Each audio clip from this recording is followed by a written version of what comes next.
My office windowsill, facing south, is pretty well a plant factory.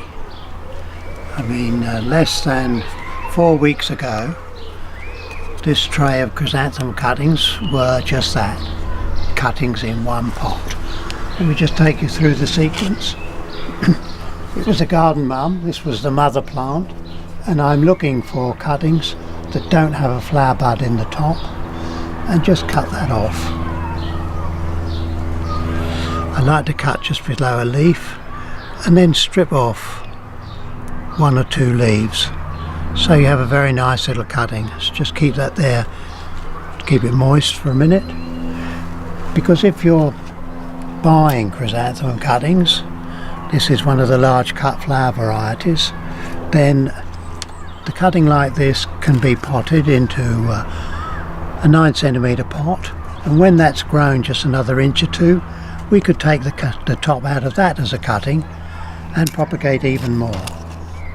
Let's just take a few more of these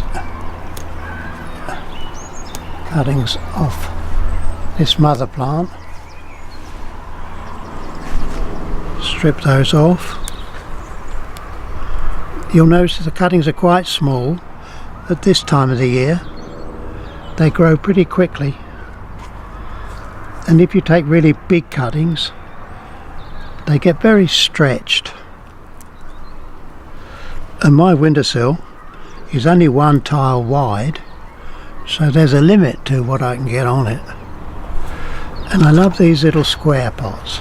I've had these well for more than 30 years I think now, and you need a mix of seed and cutting compost, to which I've added a bit of white perlite just to give extra drainage, and if that's damp enough, when you squeeze a handful really tight, the moisture should just about come through your fingers. I can just see it here.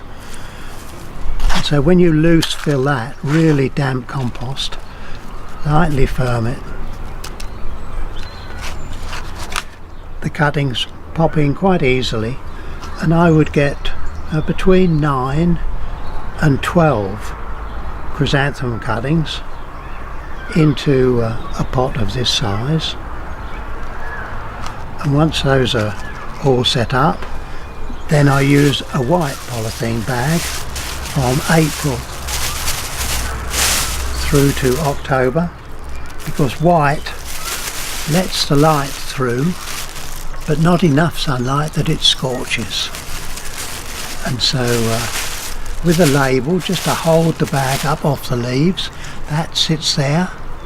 I'll take the bag off every 3 or 4 days and let the foliage dry, and if they start to wilt, water them and then put the bag back.